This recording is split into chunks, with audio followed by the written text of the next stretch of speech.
Oke, selamat pagi. Assalamualaikum warahmatullahi wabarakatuh. Selamat sejahtera, Om Swastiastu, Namo Buddhaya. Hari ini kita akan belajar melanjutkan tentang sistem operasi dengan topik yaitu pengelolaan memori.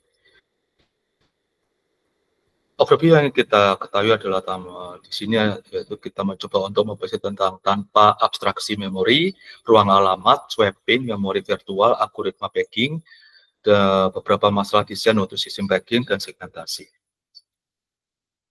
Tanpa abstraksi memori, apa yang dimaksud dengan ini? Tanpa abstraksi memori ini dipakai untuk pada komputer generasi awal, di mana setiap program mengakses memori fisik secara langsung dan tidak dimungkinkan multiprogramming. Dan ini adalah gambar berikut ini untuk tanpa abstraksi memori. Multiprogramming pada operating system tanpa abstraksi memori. Yang pertama adalah disk swapping. Setiap saat hanya satu proses running di memori, membagi memori menjadi blok-blok dan menggunakan protection key field pada tiap blok.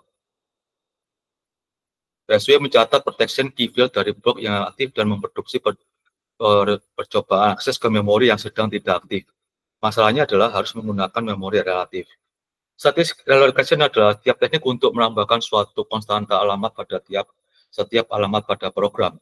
Operating system perlu bisa membedakan konstanta dan alamat. Masih banyak dipakai untuk embedded system dan smart card. Kita bahas tentang ruang alamat. Mengapa perlu ruang alamat? Jika user program bisa mengakses setiap byte memori secara bebas, bisa timbul masalah. Bisa secara sengaja atau tidak sengaja membuat sistem crash.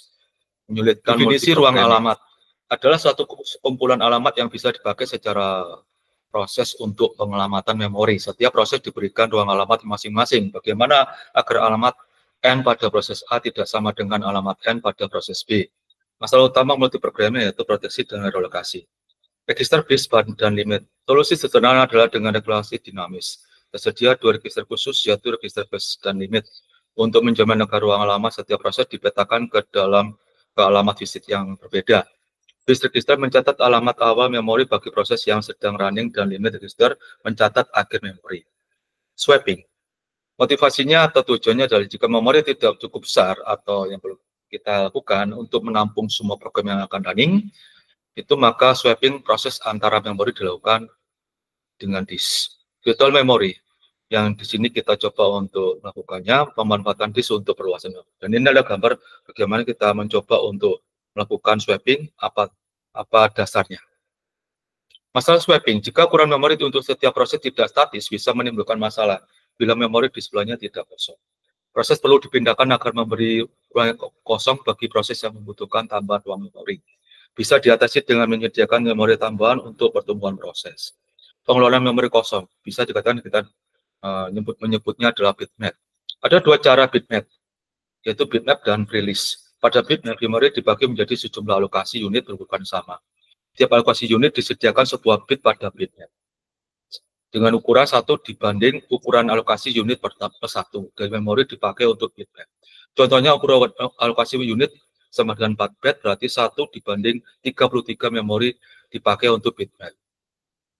Jika ada proses yang butuh memori, perlu di-searching di bitmap. Dan ini membutuhkan waktu yang lama. Ini adalah gambar bitmap. Pengelolaan memori kosong, free list. Menggunakan link list untuk mencatat pembangunan memori, setiap halaman link list mempresentasikan informasi. Apakah memori kosong atau proses, alamat awal, panjang segmen, pointer ke segmen berikutnya. Jika butuh memori, maka perlu searching pada link list. Jika ada proses selesai, maka penggabungan dua segmen bertetangga. Jika tetangganya memori kosong. Gambar free list. Dan ini adalah bentuknya untuk kita mengetahui free list itu seperti apa. Algoritma pengalokasian memori. First fit, dicari segmen memori kosong pertama yang cukup. Next fit, mirip first fit, tapi dicatat alamat kosong terakhir yang dialokasikan dan di-searching mulai dari awal. Best fit, dicari segmen memori kosong terkecil yang cukup. Worst fit, dicari segmen memori kosong terbesar yang cukup.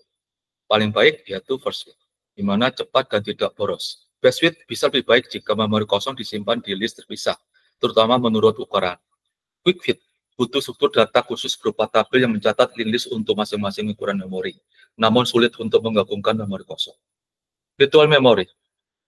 Nah, virtual memory ini motivasinya apa?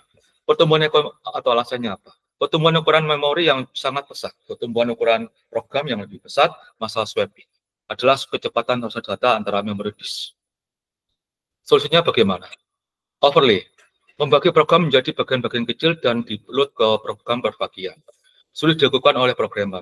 Melahirkan virtual memory, program mempunyai ruang alamat sendiri, dibagi-bagi menjadi page, di-load sebagian ke memori, dan itu menjadi packing. Eksekusi suatu instruksi yang tidak ada di memori membuat OS akan meload page dari disk dan mengeksekusi ulang. MMU yang menanganinya. Packing.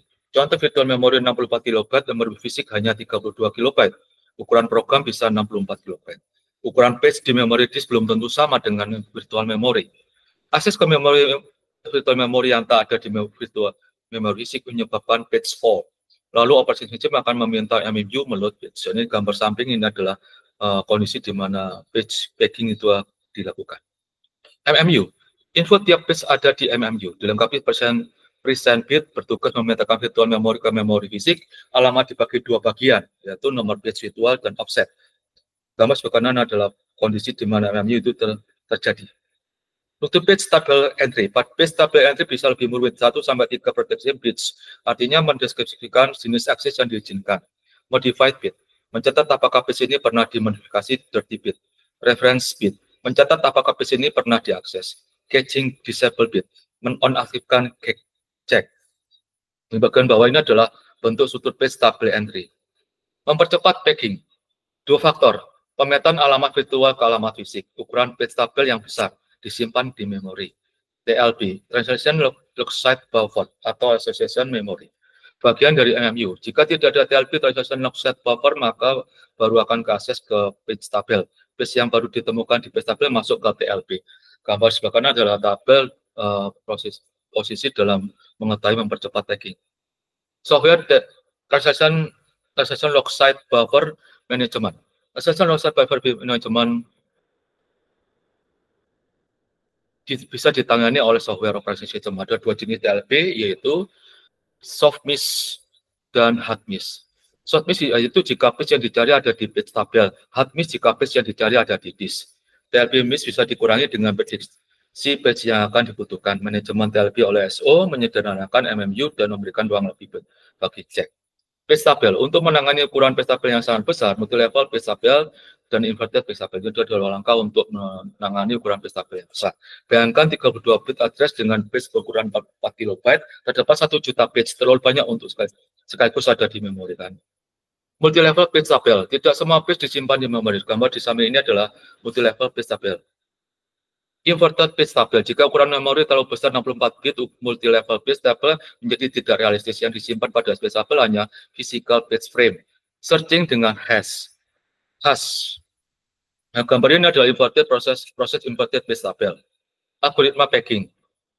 Pendahuluannya, ketika terjadi page fall, operating system perlu memilih page yang akan dihapus. Jika page tersebut diupdate selama di memori, maka perlu ditulis ulang ke disk. Pemilihan page yang akan dihapus mempengaruhi kinerja operating system.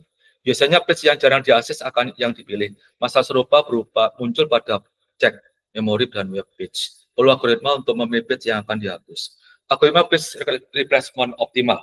Seandainya setiap page bisa diberi label, berapa lama lagi akan diakses? Artinya optimal namun tak realistis. Realistis bila menggunakan statistik akses page yang dikumpulkan selama operating system bekerja. Kriteria apa yang kita pergunakan untuk memprediksi page yang perlu diganti? Not recently used page replacement algorithm, NRU. Teknologi yang umum, setiap page dilengkapi dengan RNM bit. RNM diinisialisasi dengan 0 pada saat program di-load ke memori. Secara periodik, tiap clock read R di-set ke 0. Maka page terbatas terbagi menjadi 4 kelas. Kelas 0, R sama dengan M sama dengan 0. Kelas 1, R sama dengan 0, M sama dengan 1. Kelas 2, R sama dengan 1, M sama dengan 0. Kelas 3, R sama dengan 1, M sama dengan 1. Page yang dihapus dipilih secara acak dari kelas terkecil. Ada istilah tentang ini yaitu FIFO, first in, first out. Page dicatat dalam link first list urut menurut kapan di load. Yang dihapus terdahulu adalah page yang pertama pada link list. Page baru disisipkan di akhir, sederhana namun jarang dipakai. Masalahnya adalah yang paling lama ada di memori belum tentu jarang diakses. Algoritma second chance. Modifikasi dari FIFO. Jika pada waktu T terjadi page fall, periksalah bit R pada page pertama pada list. R sama 0, hapus page pertama. R sama 1, page pindahkan ke akhir list R menuju 0 menuju R, dan pada waktu load-nya diisi T. Lalu kembali periksa page pertama, bagaimana jika semua R sama dengan 1? Itu menjadi problema kita masing-masing. Jadi ini adalah gambar dari algoritma second chance di bawah ini. Algoritma clock, berikutnya digambarkan sebagai sebuah jam. Dan gambar di samping adalah bentuk sebuah jam, dan gambar di panah itu adalah menunjukkan akan arah jarum jam. Jarum jam menunjuk page selama di memori. Jika terjadi page fault, page yang ditunjuk oleh jarum jam akan diperiksa R bitnya. Jika R sama dengan 0, maka page dihapus pada jarum bergeser. Jika R sama dengan 1, maka diperiksa page sesudah jarum jam. Algoritma least recently used RLU memilih page yang paling lama tidak diakses, harus mencatat kapan page terakhir diakses dan update setiap akses page. Solusi dengan hardware khusus 64 jam update setiap eksekusi instruksi dan copy dinilainya ke page tabel entry matriks n kali n, di mana n adalah banyaknya page. Gambar berikut ini adalah algoritma least recently used LRU. Not frequently used NFU. LRU disimulasikan dengan software. Tiap page disediakan counter secara software. R-bit ditambahkan ke counter tiap blok perbaikan. Counter direksi akan penambahan di MSB atau algoritma packing. Dua masalahnya, yaitu batasan panjang counter membuat ingatan terbatas. Pencatatan tiap blok rig kurang teliti. Algoritma working set. Pertama, proses dimulai belum ada page yang di-load. Page di-load tiap kali ada page fault, artinya demand packing. Bisa menyebabkan tracing proses yang tingkat page fault-nya terlalu tinggi. Operating system sering berusaha memastikan working set ada di memori untuk mengurai tracing atau pre-packing. Working set itu kondisinya kumpulan page yang sedang dibutuhkan suatu proses. Locality of reference bisa digunakan untuk algoritma ini. Algoritma working set. Bit R and M diset jika diakses suatu modifikasi. Secara periodik dinolkan kembali jika terjadi page fault, tiap page diperiksa. Umur tiap page sama dengan current virtual time. Artinya dan dikurangi time of last use. Jika R sama dengan 1, copy current virtual time ke field time of last use page tersebut. Jika R sama dengan 0 dan umur lebih besar dari tau, hapus page tersebut. Jika tidak ada yang bisa dihapus adalah page dengan R sama dengan 0 dan field time of last use terkecil, artinya umur tertua. Algoritma WS clock memperbaiki algoritma working set atau WS. Butuh struktur data seperti algoritma clock. Jika page fault, periksa page yang sedang ditunjuk. Jika R sama dengan 1, maka R diset ke 0 dan pergi ke page berikutnya. Jika R sama dengan 0, umur lebih besar dari tau dan M sama dengan 0, page tersebut yang diganti. Jika R sama dengan 0, umur lebih besar dari tau dan M sama dengan 1, page tersebut dijalankan untuk write ke disk, namun pergi ke page berikutnya dulu. Jika akhirnya kembali ke page awal, jika sudah ada page yang dijawabkan, reload, jalan terus sampai ketemu page dengan R sama dengan 0, umur lebih besar tau dan M sama dengan 0. Jika tidak, pilih sembarangan page dengan R sama 0, M sama 0, dan page awal. Desain sistem packing. Local kontra global replacement, packing dan swapping. Ukuran page, pemisahan ruang alamat untuk data dan kode program, share page, share library, DLL, map file, packing daemon. Lokal kontra global replacement. Local replacement adalah pada saat page fault hanya page dari proses yang sama yang diperiksa. Biasanya dialokasikan page yang tetap banyaknya untuk tiap proses. Bisa sama banyaknya atau proporsional terhadap ukuran proses. Global replacement. Kandidat page yang diganti bisa dari proses lainnya. Alokasi page dinamis terhadap waktu biasanya menggunakan PFF atau page fault frequency.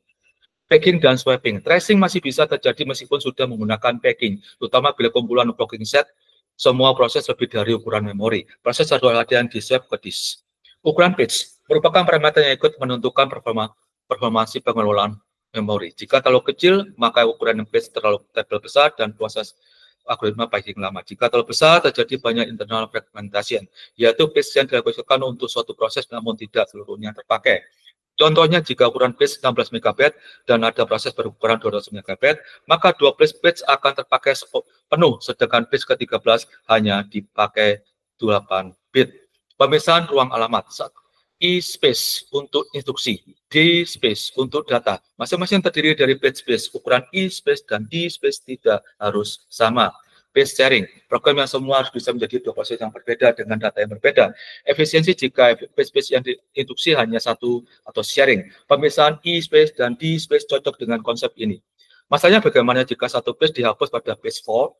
Bagaimana jika satu proses selesai dan proses yang lain sharing belum selesai? Bisa juga sharing data, misalnya dengan instruksi fork. Library sharing. Library adalah kumpulan fungsi yang disediakan compiler agar bisa dipanggil oleh program yang membutuhkan. Jika static link akan membuat ukuran program besar dan memboroskan memori. Digunakan DLL yang merupakan library sharing. Jika berguna pada suatu library ganti, tidak perlu compile pada ulang semua program. Map file, file yang dipindahkan ke memori lebih cepat daripada read-write ke disk, bermanfaat pada komunikasi antar proses. Paging daemon, proses yang secara periodik memindahkan beberapa page dengan tujuan mengurangi page fault, berjalan di background. Kapan operating system berurusan dengan paging? Pada saat membuat proses, mempersiapkan page table entry di memori, mempersiapkan swap area di disk. Pada konteks switching, pada page fault pada saat terminasi proses. Segmentation, cara pandang yang 1D terhadap 1D terhadap virtual memory. Segmen adalah ruang alamat yang independen di memori. Ukurannya berubah saat eksekusi, menyebabkan external fragmentation menjadi compaction. Jika ukuran segmen besar, maka packing untuk segmen. Gambar berikut ini adalah proses segmentation. Perbandingan segmentasi dan packing. Kriteria, programmer perlu tahu tentang adanya teknik ini. Untuk packing tidak ada, untuk segmentasi dia ada. Address space. Untuk packing 1, untuk segmentasi banyak. Total address space, artinya physical memory address, maka untuk packing ada, untuk segmentasi ada. Prosedur dan data bisa dipisahkan dan dilindungi dengan baik. Untuk packing tidak ada, untuk segmentasi ada. Akomodasi terhadap tabel berukuran dinamis. Untuk packing tidak ada, untuk segmentasi ada. Sharing prosedur antar user. Untuk packing tidak ada, untuk segmentasi ada. Alasan diusulkan. Untuk packing, address space besar tanpa perlu membeli physical memori tambahan. Untuk segmentasi, meningkatkan program dan data dipisah dalam address space berbeda untuk mendukung sharing. Demikian presentasi untuk pertemuan kita hari ini. Silakan dibuat pertanyaan di bagian komen atau di bagian YouTube komen. Silakan masing-masing melakukan itu sebagai syarat mendapatkan presensi untuk hari ini, tanggal 31 Oktober 2024. Sampai jumpa. See you next time. Wassalamualaikum warahmatullahi wabarakatuh. Sampai jumpa. Shalom.